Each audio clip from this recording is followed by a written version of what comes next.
प्रिय पाठकों, आप सभी का स्वागत है।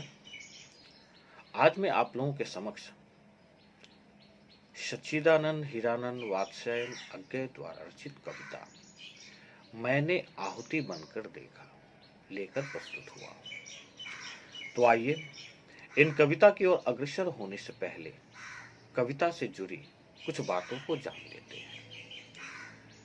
यह कविता अज्ञे जी के काव्य संकलन पूर्वा में संकलित है। यह कविता अज्ञे जी के जीवन दर्शन को स्पष्ट करती है, जिसमें उनके जीवन की जय पराजय दोनों ही अंकित है। अज्ञे जी अपनी इस कविता में कहते हैं कि अवरोधों विषमताओं से ही हमारे जीवन में प्रखरता आती है। यह संसार एक यज्ञ की वेदी जैसी है, जिसमें आहुति बनकर ही जीवन को निखारा जा सकता है। मैंने आहुति बनकर देखा कविता के द्वारा अज्ञे जी ने अपने कर्म को करते हुए स्वयं के बलिदान करने की इच्छा को सर्वोत्तम बताया है। त्याग द्वारा ही व्यक्ति को आत्मिक सुख प्राप्त होता है। अज्ञे जी का कथन है कि वह संसार के प्रत्येक वस्तु को उसके अस्तित्व के वास्तविक रूप में देखने का इच्छुक है। वह यह कदापि नहीं चाहता कि सांसारिक सभी परिस्थिति उनके अनुकूल ही हो।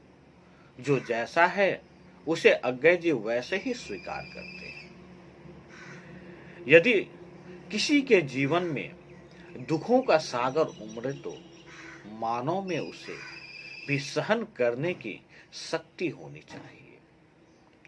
अज्ञे जी कहते हैं कि मैं यह नहीं कहता कि मेरी अपनी विशिष्ट गति जो अपनाने योग्य भी नहीं है के अनुसार संसार चले, बल्कि मेरा मानना है कि संसार अपने ढंग से चले और मैं अपने ढंग से। तो आइए कविता की ओर अग्रसर होने से पहले आप लोगों से गुजारिश है कि मेरे इस चैनल को आप कृपया लाइक एवं सब्सक्राइब करें। तो आइए कविता की ओर अग्रसर होते हैं। कविता में आए हुए कुछ कठिन शब्दों को मैंने यहाँ लाल रंग से दर्शाया है एवं उनके अर्थों को ठीक नीचे नीले रंग से दर्शाया हूं। तो आइए कविता के पाठन एवं व्याख्यान की ओर बढ़ते हैं।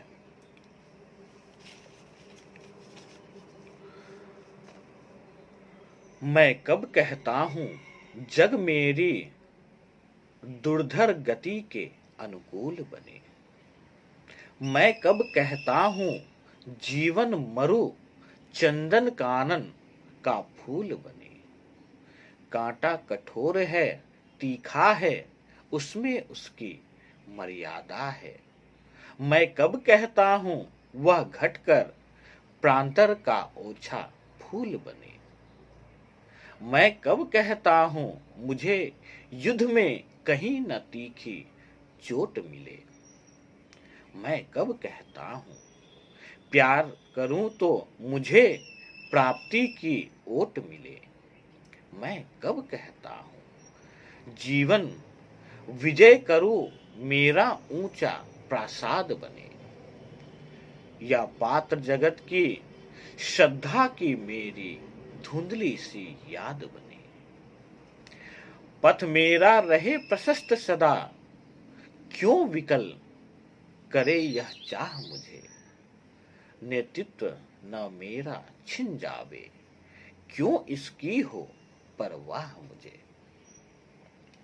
तो आइए पंक्तियों के प्रसंग की ओर बढ़ते हैं। प्रस्तुत पंक्ति अज्ञे जी द्वारा रचित कविता मैंने आहुति बनकर देखा शीर्षक से लिया गया है।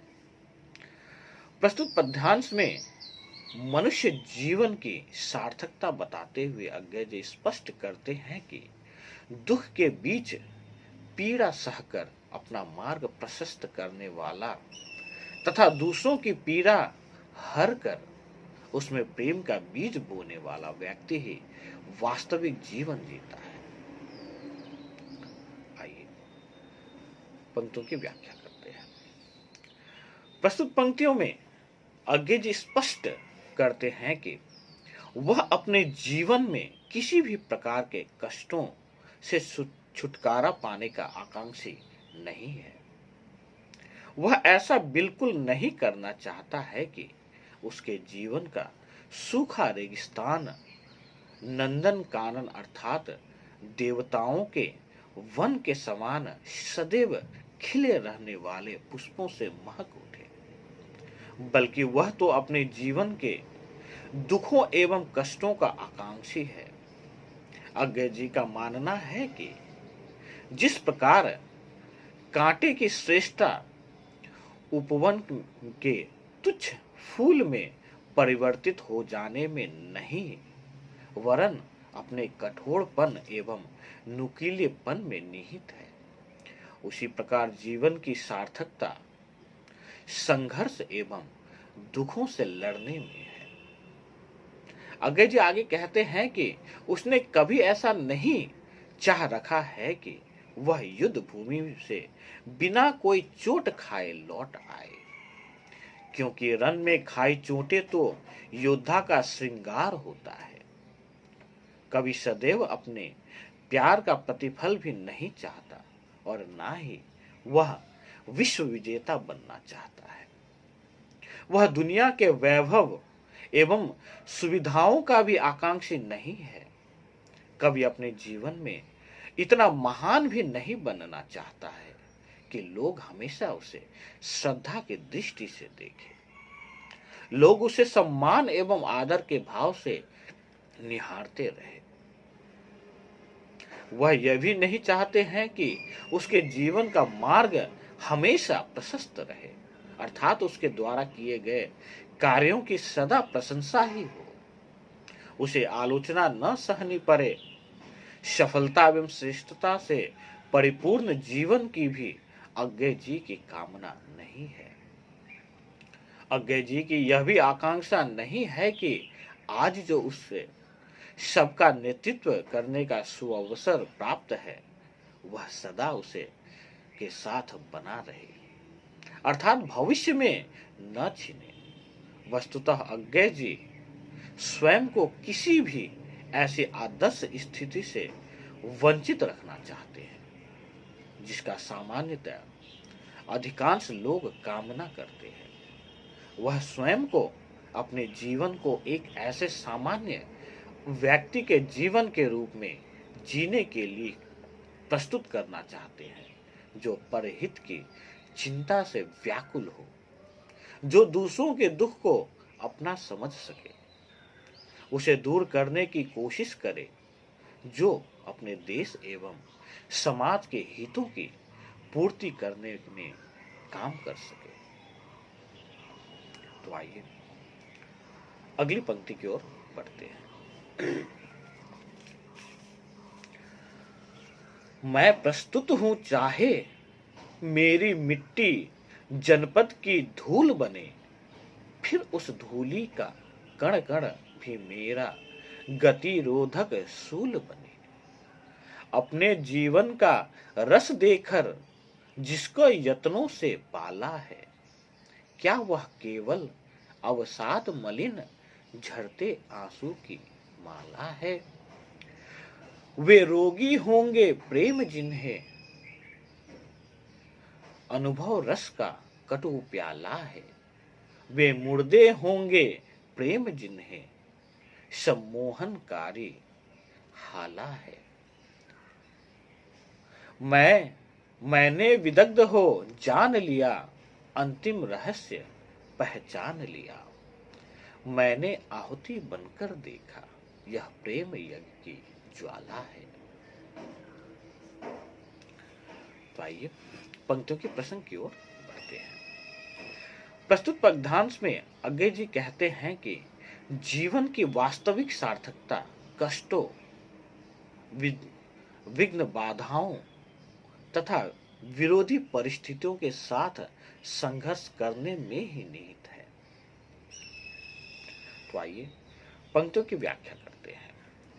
अज्ञे जी का कहना है कि हम अपना कर्तव्य समझकर जिसका पालन पोषण करते हैं, जिस पर अपना सब कुछ न्यौछावर कर देते हैं, उस श्रम, त्याग और आत्मीयता का प्रतिफल केवल दुख, उदासी और अश्रु के रूप में कदापि प्राप्त नहीं हो सकता। अर्थात हमें कर्मों के परिणामों की चिंता छोड़ सदा कर्तव्य पथ पर अपर चलते रहना चाहिए। अंततः परिणाम सकारात्मक ही होगी। अज्ञे जी आगे कहते हैं कि प्रेम को जीवन के अनुभव का करवा प्याला मानने वाले लोग सकारात्मक दृष्टिकोण नहीं रखते और वे मानसिक रूप से विकृत होते हैं, किंतु वे लोग भी चेतना विहीन निर्जीव की भांति ही है, जिनके लिए प्रेम चेतना लुप्त करने वाली मदिरा है, क्योंकि ऐसे लोग प्रेम की वास्तविक अनुभूति से अनभिज्ञ रह जाते हैं। वास्तव में प्रेम तो मानवीय चेतना का संसार करने वाली संजीवनी बूटी के समान है। अज्ञे जी कहते हैं कि उसके अनेक बाधाओं एवं कठिनाइयों की आग में जलकर जीवन के अंतिम रहस्य को समझ लिया है। जब वह स्वयं आहुति बना, तब उसे प्रेम रूपी यज्ञ की ज्वाला की पवित्र कल्याण रूप दिखाई दी। विभिन्न कठिनाइयों एवं बाधाओं को पार करके ही वह आज विकास एवं प्रगति के इस शिखर पर पहुंचा है। तो आइए अगली पंक्ति की ओर बढ़ते हैं। मैं कहता हूं, मैं बढ़ता हूं, मैं नभ की चोटी चढ़ता हूं, कुचला जाकर भी धूली सा, आंधी सा और उमड़ता हूं। मेरी जीवन ललकार बने, असफलता ही असिधार बने। इस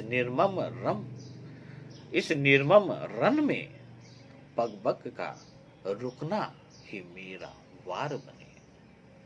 भाव सारा तुझ पर है, स्वाहा सब कुछ, तप कर अंगार बने। तेरी पुकार सा दुर्निवार, मेरा यह नीरव प्यार बने।